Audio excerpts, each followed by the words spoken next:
Could you use a few more people to help you serve in your church ministry? I want to teach you the art form of how to recruit volunteers. My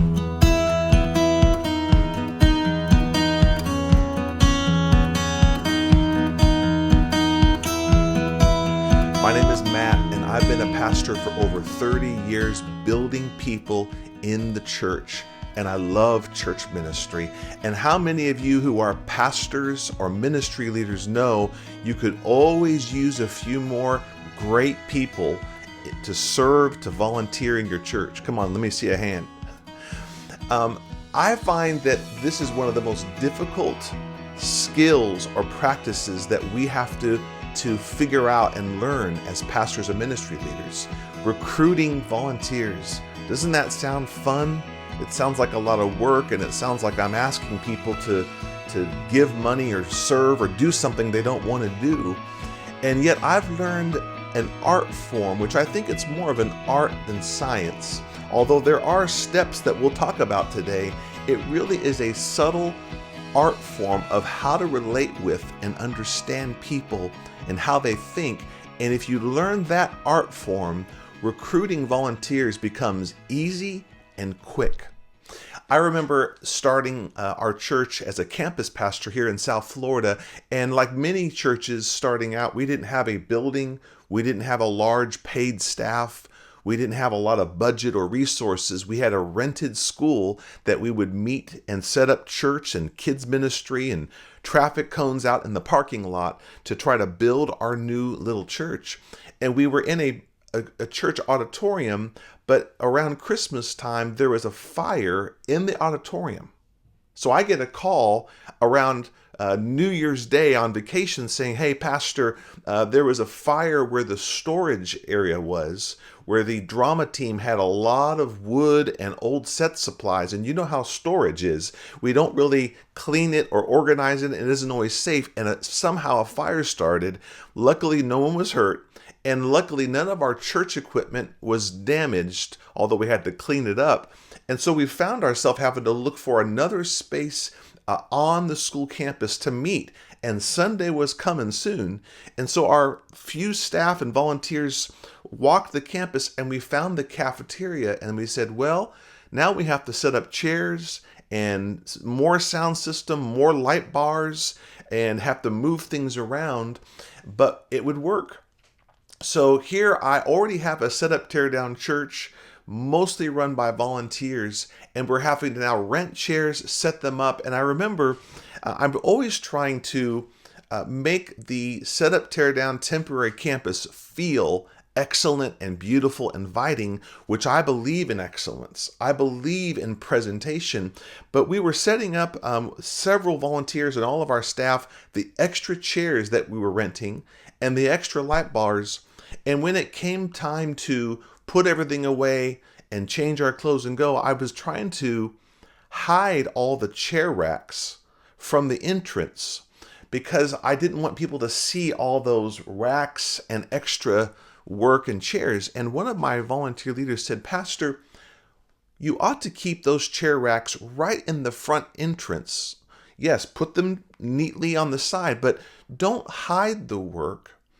Show the work, because people will see that there's a need for them to serve." And I thought that was brilliant. So while we made them clean and nice, we didn't hide them or put pipe and drape on them. We put in the front of the church all the church racks and all the extra chairs, because after that first service, we finished and we prayed and we had the altar time. I said, "Hey, I could use many of you to help us tear down and set these chairs aside. And the racks are right out there." And I saw a ton of people serving. So the first step is in recruiting volunteers is not about people. It's about creating the work and showing the work. Many times people come into your church and they are seeing, where is there a place for me to serve? I can't touch anything. I don't have any permission to do anything or to take leadership or figure things out. And they're assuming that there's a paid staff or there's a team that do all that. Because remember, people come to church with a consumer mindset, but you want to teach them to be a team mindset. I want to ask you, as a ministry leader or as a pastor on a Sunday service, when you see the group of people, what do you see? Most of us see people attending. I want to teach you how to flip that picture and see them from attender to team member. You're wanting to turn every person that comes, even if it's their first time and they're just trying it out, you want to be able to turn them into a team member. Maybe not right away, not pressuring them, not manipulating them, but here's the psychology. Everybody wants to make a difference. Everybody wants to feel like they belong to something and to someone. Everybody is anxious and feeling bad about who they are, and I don't measure up, and they want to be a part of something bigger than themselves. In fact, that's one of the values at our church, Christ Fellowship, is everybody has a role to play, but what you're a part of is bigger than the role you play, and yet the role you play matters. I love that leadership value. So the first step in this story was we put the chair racks outside of the entrance, and I invited people to serve. But here's the key as a ministry leader. As I was modeling the way and holding chairs and lifting up, I observed people that went first. As a ministry leader, while you need to be modeling the way and serving and sweating and not just standing around, I take time to be very observant and watching people. Some people tend to walk off. Some people talk to their own same few little family and friends. Some people make excuses, but some people take initiative and they go to the work and they do it with joy. And those are the people that I noticed. And there is this couple named John and Lisa Chitty, and there were 3 or 4 other couples that I noticed just take initiative with a smile on their face and work and sweat and do it. So the next week, during the service, at the greeting time, everybody shake hands, I went up to John and Lisa and 3 or 4 other couples, and I didn't know their name at the time, and said, I'm Pastor Matt. I noticed, what's your name? And they reluctantly, well, my name is John, my name is Lisa. They never met. And the other people. I said, I was so proud of you last week. And I saw you would you guys help me lead more of this just for a season? I didn't commit them for the next 3 years. I said, would you help me today and next week? That's the second piece, is go up to people who you see take initiative. I find in church, and this is going to be a harsh, that there's 2 types of people that you'll notice as a pastor. There are winners and there are whiners. The whiners are, why can't we have more hymns? And Pastor, why can't we have this kind of preaching? And Pastor, why aren't you noticing me? And Pastor, why don't we have this? And I want the, and those are the whiners that when you say pick up the baton and run and serve and lead and give, the whiners tell you why they can't and why they shouldn't and what we should do. You're looking for winners. Love the whiners, give them a place, but don't invest in them. Invest in the winners. And John and Lisa and these several other couples just had a winning spirit. They were busy people. They wanted to do it. So I think the second step I'd say is initiate contact and invite them to serve. Initiate and invite. And what you're doing is you're just planting a seed. You're not going heavy. You're not trying to recruit them and sign up and all this. I made a connection. I affirmed what I saw them already doing and said, would you come and do more of this with me one more time? Part of recruiting people, and I hate the word recruit. I like the word initiate contact and invite people. I don't even like the word volunteer, honestly, because I like the idea of team member. And so I said, could you give me your name and your phone number and email?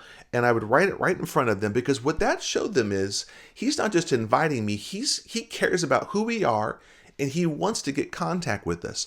Winners, although they're busy and have all kinds of things and they don't want to be dumped on, when you as the leader take time to write their name and phone number and email address and say, I'm going to contact you, that builds credibility. It says, I take this seriously. I'm going to follow up with you. You will hear more from me. And I would follow up with them with a text to say thanks on a Tuesday. And then the next Saturday, said, come meet me on Saturday and we'll figure this out together. The third piece of recruiting volunteers, I would say, is give them a place.